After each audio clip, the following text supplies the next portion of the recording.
자, 다음 주제 넘어가도록 하겠습니다. 홍남기 부총리가요, 오늘 원전 해체 산업 집중 육성하겠다 밝혔습니다. 원전 산업을 어떻게 하겠다는 것인지 한번 집중 토론해 보도록 하겠습니다. 자, 홍남기 총리가 오늘 발언을 했는데 먼저 좀 정리를 해 주시죠. 네. 예, 2035년까지 원전 해체 시장에 10% 점유율을 해서 네.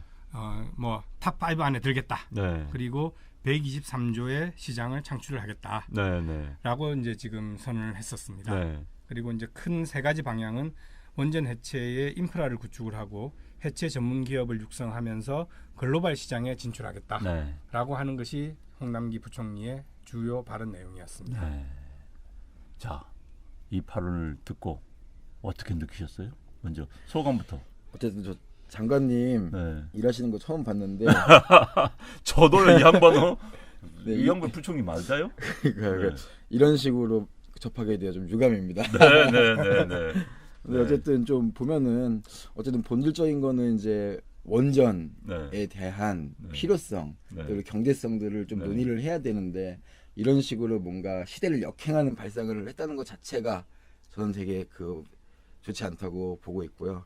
실제 이렇게 됐을 때 장관님이 이렇게 말씀하시면 네. 문재인 대통령께서 네. 그 세일즈 많이 하시잖아요. 원전 세일즈 많이 하시는데 네, 네. 그 국내에서 자꾸만 이렇게 반대하고 네. 이제 탈원전 한다고 하는데 네. 외국에서 잘 팔릴지 이런 미스매치에 대해서 좀 유감입니다. 네. 자, 원전 해체 산업 뭐 좋은 것 같아요. 뭐 저런 사업을 준비하는 거 전 세계 시장이 어찌됐든 커지는 건 맞습니다. 그런데 이제 문제는 원전 해체 산업이 뭐 123조짜리라고 그래요. 네. 근데 현재 원전 산업이 현재 지금 이 순간 600조라고 그럽니다. 근데 600조 시장은 안 하고 네. 차 버리고 그냥 123조짜리를 뛰어들겠다. 왜 그래요? 이건 우리 상식선에서 계산이 안 나오는데.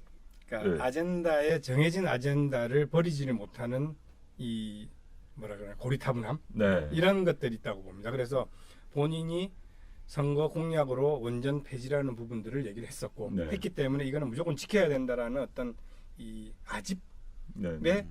사로잡혀서 헤어나지를 못하는 것 네. 같습니다. 네. 보시면은 사실은 뭐 그 초창기에 신고리 5,6호기 건설을 재개할 것이냐 말 네, 것이냐에 네. 대한 어떤 공론화 위원회도 있었고 네. 그 다음에 그 이후에 사실은 계속 뭐 태양광 발전이라든지 아니면은 뭐 신재생 풍력 기타 등등 네. 얘기를 하고 있지만은 이런 것들이 문제점이 계속 나오고 있거든요. 네. 그리고 이것 때문에 사실은 그러니까 원전에 대한 부분들을 줄이고 화력 발전소를 많이 하고 있기 때문에 미세먼지 증가의 원인이 되기도 하고 네. 그 다음에 한전의 지금 적자의 원인이기도 하고 여러 가지 문제점이 많이 발생을 하는데도 불구하고 본인이 얘기했던 아젠다에 세팅을 시켜놓고는 피해 나가지를 못하는 거죠. 네. 이러다 보니까 여러 가지 그러니까 뭐 모든 것들에 대한 정책에 있어서의 뭐 한전에서는 조금 있으면 이제 전기료 인상이라는 얘기가 나올 것 같고요. 네. 뭐 이 적자 부분을 해소하기 네. 위해서 이런 것들을 대해서 사실은 이제는 정확하게 아무리 공약이었다 하더라도 네. 뭐 그 공론화위원회를 통해서 신고리 5, 6호기를 재개한 것처럼 한번 냉정하게 재검토하실 필요가 있을 것 같습니다. 네. 그래서 아까 말씀하신 내용처럼 네. 그게 미세먼지 이슈가 한참 네. 올라왔을 때 정부에서는 화력발전소 줄인다고 했거든요. 네. 근데 참 아이러니 아닙니까? 실제로 그럼 전기 수급은 어떻게 하실 건지 참 답답하기만 하고요. 작년 같은 경우에도 저희 집에 이제 에어컨을 맨날 틀어놨었는데 네. 원래 그게 꺼지지 않았거든요. 네. 근데 실제로 꺼지더라고요. 전기가 나가서 전기가 나가서 정전이 되더라고요. 예, 예. 근데 아마도 그런 게 좀 영향이 있지 않을까 이런 생각을 하고 각 동사무소 주민센터마다 네. 그 공고문 보내가지고 아파트마다 그걸 다 보냈더라고요. 전력 수급이 좀 어려우니까 전기를 조금 줄여달라, 사용량을 좀 줄여달라고 네. 권고를 하고 있는데 참 2019년 이 대한민국이 이 강대국에서 좀 벌어지기에는 조금 너무 아쉬운 일이 아닌가 이렇게 생각을 좀 하고 있습니다. 근데 원전 산업을 지금 이제 원전을 없애겠다는 거 아닙니까? 쭉쭉 네. 없애겠다는 맞습니다. 건데 아마 저는 이제 이런 생각이 들어요. 반발 있지 않습니까? 그러니까는 그래. 특히 뭐 이제 원전에서 생태계가 사라진다, 깨진다. 그래서 이제 원전 관련 학과에 진학하려는 학생도 없다 하니까 이제 해체 산업으로 들고 나온 것 같다는 생각이 듭니다. 그런데 저는 저건 아니 한참 일할 나이에 이제 군인 싸울 군인을 갑자기 강제 퇴직시킨 다음에 야 너 부대 청소해라. 이거 같지 않는 생각이 들어요. 네. 일단 간단히 이 원전 해체 저희 방송을 시청하시는 분들께서 원전 해체 산업이라는 게 뭔가에 대해서 모르시는 분들을 위해서 네, 간단하게 좀 설명해 설명을 주시죠. 드리면 네. 그러니까 원전을 한 군데를 이제 중단을 시키고 폐기물을 정리를 하기 시작하면은 원전 하나에서 대충 6,000톤 정도의 핵 폐기물이 발생합니다. 네, 네. 그럼 6,000톤이라는 게 어느 정도의 규모이냐면은 네. 여러분들 그 방송 자료에서 보면은 그 옛날 드럼통이라고 하는 200리터 드럼통이 그러니까 이 핵 폐기물 처리하는데 이용이 되는데 이 드럼통 2만 개가 나오는 겁니다. 네, 네. 그러면은 이 6,000톤의 폐기물 중에서 예를 들어서 원자로 같은 부분들은 절단을 해서 해체를 해서 폐기를 해야 되겠지만은 여기에 관련된 뭐 핵 그 관련 시설 그러니까 물질들이 묻어 있는 파이프 같은 것들은 네. 거기에 묻어 있는 파이프만 원자력 방사능 물질만 제거를 해주면은 네. 다음에 재활용이나 아니면 그냥 일반 폐기가 가능하기 때문에 그런 식의 파이프들에서 방사능 물질을 제거해주는 그래서 전체 6,000톤에서 3,000톤으로 반 정도의 폐기물 양을 줄이는 핵 폐기물 양을 줄이는 것이 이제 원전 해체 그 산업이다 이렇게 얘기를 하고 있거든요. 네. 그렇습니다. 그런데 예. 네, 말씀하시죠. 이게 제가 그 재밌는 뉴스를 좀 하나 봤는데요. 네, 네. 그 울진에 그 원자력 마이스터 고등학교가 있습니다. 네. 그 원자력 마이스터 고등학교의 그 졸업생들이 실제 취업률이 100%고요. 그럼요. 원자력 관련된 기관과 연구소에 100% 취직을 네. 하고 있는데 이렇게 정부에서 탈원전 정책을 펼치고 네. 나서 그 마이스터고 학생들이 네. 청와대에 지금까지 편지를 170통 보냈다고 해요. 예, 학부모들이랑 해서 하루에 5통씩 매일 보내고 있다는데 청와대는 묵묵부답하고 있다고 합니다. 그러니까 지금 원전은 우리나라 기술이 지금 세계 탑 클래스 네, 탑 아닙니까? 클래스입니다. 탑 클래스인데 그렇죠. 잘 나간 해탈을 딱 걷어가지고 너 쓰러져라 하는 격인데 이 정부 사람들은 왜 그래요? 이번에 사실 친하죠 정부 사람들하고 말 좀 해봐요. 안 친합니다. 이 창원 성산에서 보궐선거가 있었을 때 창원에 이슈가 됐었던 것 중에 네. 하나도 창원 경기가 지금 죽어 있습니다. 네. 죽어 있는 이유 중에 하나는 여러 가지 이유가 있겠지만 그 중에서도 큰 것 중에 하나가 두산중공업이 원전 산업이 지금 망가져 그렇죠. 있습니다. 네, 네. 그래서 두산중공업의 이익이 지금 뭐 이 적자가 나니 안 나니 걱정을 하고 있고 네. 이래서 구조조정을 한다라는 여러 가지 얘기들이 있습니다. 네, 네. 그러니 원전과 관련된 산업들을 그러니까 경쟁력이 있는 산업을 네. 뭐 대통령께서는 해외에 나가서 원전 사업을 세일즈를 한다고 하시지만은 그러니까 그거 진짜 상식적으로 아니, 넌센스고 넌센스죠. 이해가 안 되는 게 자기 집에서 음식 안 먹으면서 이건 불량식품을 안 먹으면서 이 불량식품이에요. 불량식품이라고 하면서 딴 데 가서 먹으란 거 아닌가? 그렇죠. 네, 말씀하십시오. 제가 말씀- 죄송합니다. 끼어들어서. 네. 그러니까 이게 전혀 세일즈를 하는데 먹히지가 않고 네. 사실은 불신만 증폭이 되는 거예요. 그렇죠. 예. 그래서 이런 이슈들을 빨리 아까 말씀드린 것처럼 냉정하게 현실을 깨달으시고 그리고 뭐 잘 아시겠지만은 산업에 있어서 가장 핵심이 70년대 그 뭐 살아보신 분들은 네. 이 정전이 돼서 모든 산업들이 집에 그럼요. 전기가 꺼진 경우가 네, 많이 네. 있었습니다. 그리고 그때 사업을 하시던 분들은 그 과정상으로 특히 화학 산업은 그렇습니다.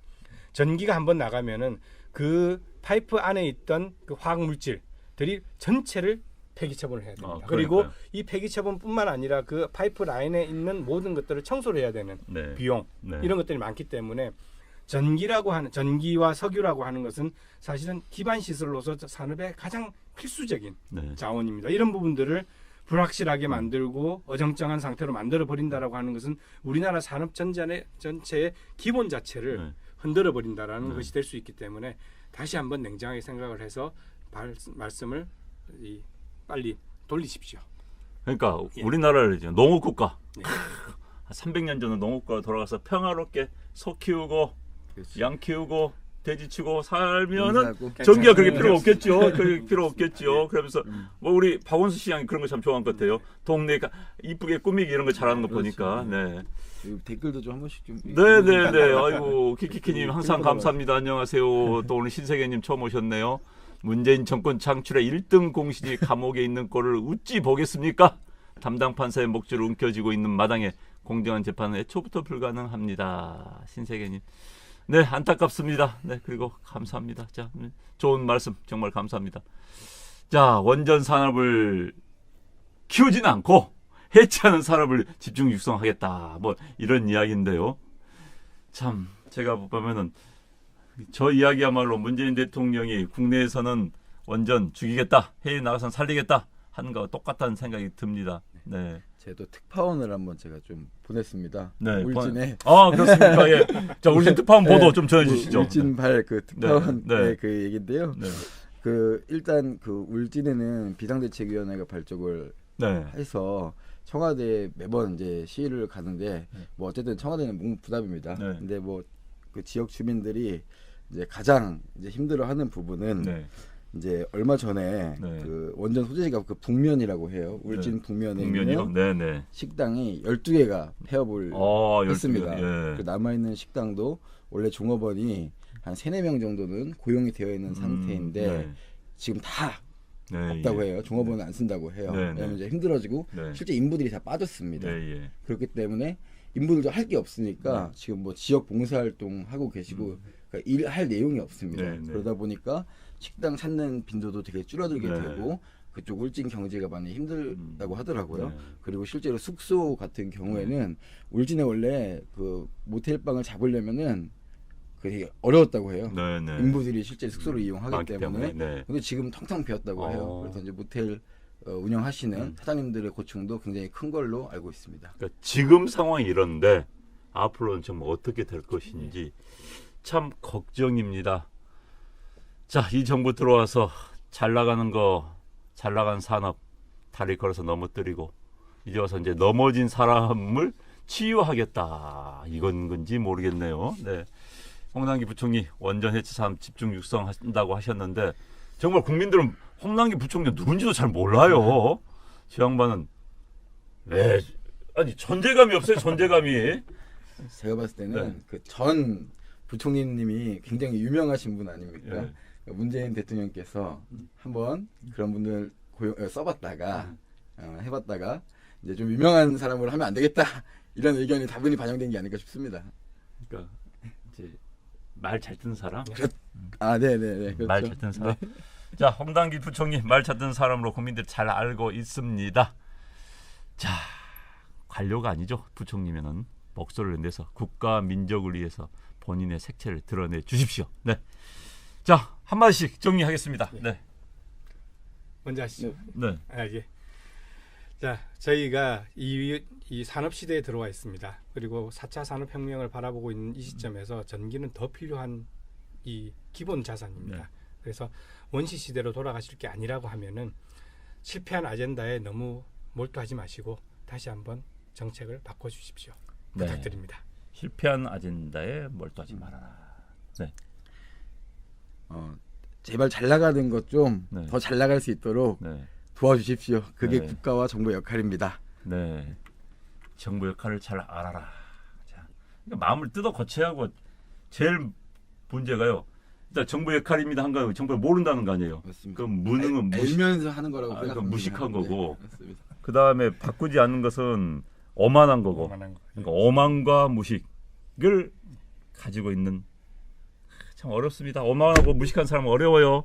그리고 맞아요. 편견도 있습니다. 편견까지 있는 사람은 우리는 속된 말로 맞아야고 치는데 참 선거에서 맞으면 어떻게 될지 모르겠습니다. 선거에서 여러분들이 때려주면은 정권을 때려주면은 어떻게 될지 모르겠습니다. 네.